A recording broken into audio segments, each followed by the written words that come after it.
Salam alaikum wa rahmatullahi ta'ala wa barakatuh. On va présenter notre travail qui est intitulé l'élaboration et la caractérisation des couches minces de nickel et de cobalt sur des substrats de silicium 1,0,0 par l'évaporation thermique sous vide. Le travail a été effectué dans le laboratoire de couches minces et interfaces, présenté par M. Watereda. Le plan de travail, on commence par généralité. Procédé d'élaboration, technique d'analyse, résultats obtenus et enfin, on termine par la conclusion.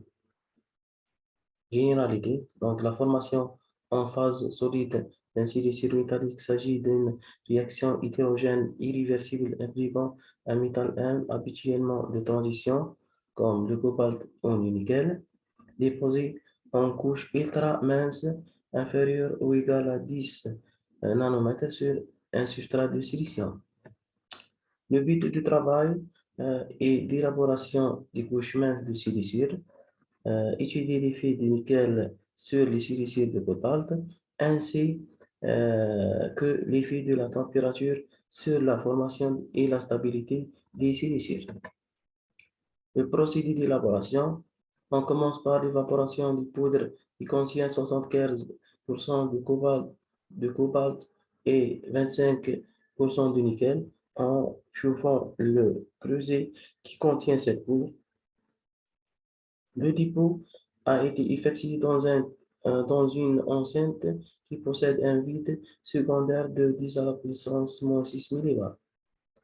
Troisièmement, après le dépôt, on place les échantillons dans un tube de quartz relié à un système de pompage. Quatrièmement, le système de pompage atteint un vide de 10 à la puissance moins 5 mW. On place les tubes sous vide qui contiennent nos échantillons dans un four classique pour des températures variées de 300 jusqu'à 900 degrés Celsius pour le recueil. Technique d'analyse.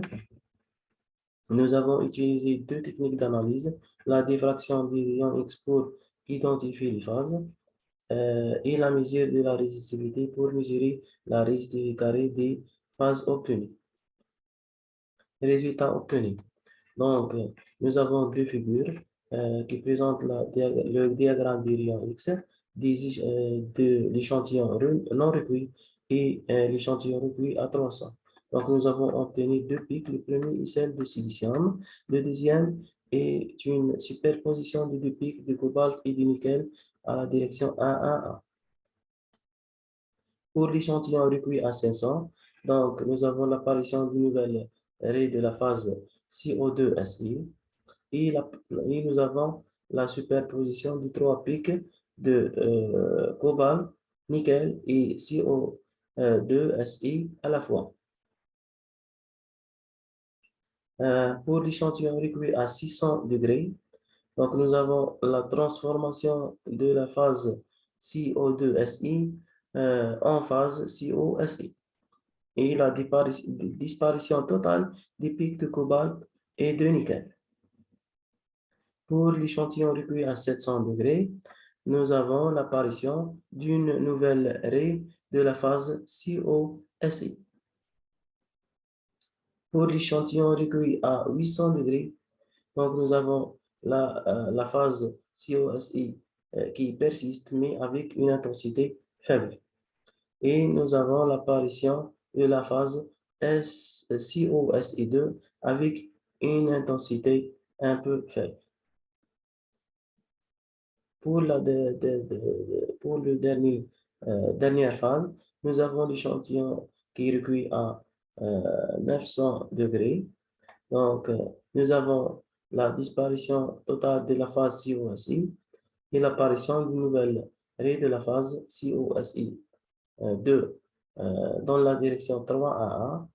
Et nous avons une augmentation de l'intensité des raies de la phase COSI2, ce qui apparaît à 800 degrés. Pour les mesures de la résistivité, nous avons la courbe qui présente la résistivité des échantillons en fonction de la température de recueil. Donc, dans la gamme de 0 jusqu'à 400, nous avons une faible valeur de la résistivité à cause de la présence de cobalt et de nickel. Puis, à 400 degrés, nous avons une baisse de la résistivité à cause de la diminution de l'épaisseur par le recul. Ensuite, nous avons une augmentation de la résistivité jusqu'à 60 à cause de l'apparition de la phase COSI. Puis, nous avons une chute graduée de la résistivité jusqu'à 20 à cause de la transformation de la phase COSI à la phase COSI2, qui est plus résistante. Enfin, une conclusion. Durant ce travail, on a effectué des études sur l'effet du nickel sur les siliciures de cobalt ainsi que l'effet du traitement thermique sur les réactions à l'état solide dans le système CO075 Ni025 sur un substrat de silicium 100. L'alliage qui contient 75% de cobalt et 25% de nickel a été déposé sur un substrat de silicium monocristallin d'orientation 100 par la méthode d'évaporation thermique. Les échantillons préparés ont subi des traitements thermiques pour une gamme de température de 300 jusqu'à 900 degrés Celsius avec un pas de 100 degrés. Après le traitement thermique, les échantillons ont été analysés par la diffraction de rayons X et la méthode de mesure de la résistivité. Les deux techniques d'analyse utilisées ont accordé les résultats obtenus de CO2 SI. Merci pour votre attention.